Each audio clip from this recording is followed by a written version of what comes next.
Last வீடியோலேயே என்னோட next destination சொல்கிறேன்னு சொன்னேன்ல, இது தாங்க அது ஸ்ரீஹரிகோட்டா ஐலண்ட். இந்த ஐலாண்ட் தான் Pulicat லேக்கை bay of Bengal கடல்லேருந்து separate பண்ணுதுங்க. இங்கே தான் சதீஷ் தவன் ஸ்பேஸ் சென்டர் கூட இருக்குது.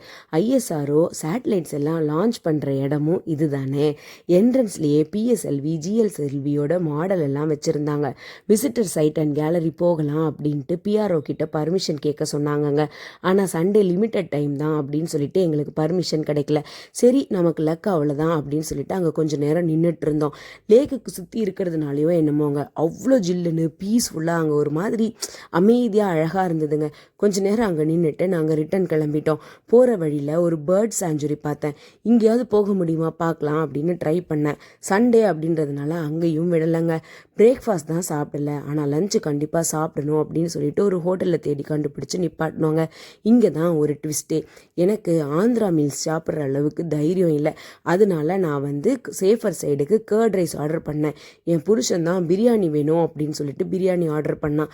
அந்த பிரியாணி வரத்துக்கு முன்னாடி நான் சாப்பிட்டே முடிச்சிட்டேன். பிரியாணிக்கு தொட்டுக்க அப்பளம் இருக்கா அப்படின்னு நாங்கள் கேட்டோமா, அவங்க பதிலே சொல்லாமல் போனாங்க. சாப்பிட்டு முடிக்கிற நேரத்தில் பிளேட்டில் ஏதோ கொண்டு வந்து வச்சாங்க. நாங்கள் வேறு எதுவும் ஆர்டர் பண்ணல அப்படின்னு சொன்ன போது அவங்கெல்லாம் நீங்கள் தானே ஆர்டர் பண்ணீங்கன்னு கேட்டாங்க. என்னடா ஒரே கன்ஃபியூஷனாக இருக்கேன்னு யோசிச்சுட்டு இருந்தபோது வேற ஒருத்தர் வந்துட்டு சொன்னாங்க, நீங்கள் தானே அப்பளம் கேட்டீங்க அப்படின்னு. ஆக்சுவலாக நான் கேட்ட அப்பளம் வேற, அவங்க கொண்டு வந்தது வேற. ஆந்திராவில் அப்பளம்னு ஒரு ஃபிஷ் ஃப்ரை இருக்கான். சார் நிஜமாக நான் இதை ஆர்டர் பண்ணல சார், ஏதோ மிஸ்கம்யூனிகேஷன் அப்படின்னு சொல்லிட்டு ஒரு மாதிரி எம்பாரசிங்காக ஆயிடுச்சுங்க. ட்ரிப்பே ஒரு மாதிரி ஸ்பாயில் ஆன மாதிரி ஆயிடுச்சு. சரி விடு, கூல் கூல் கூல், வா நெக்ஸ்ட் டெஸ்டினேஷன் போகலாம் அப்படின்னு சொல்லிட்டு கிளம்பிட்டோங்க. எங்கே தெரியுமா?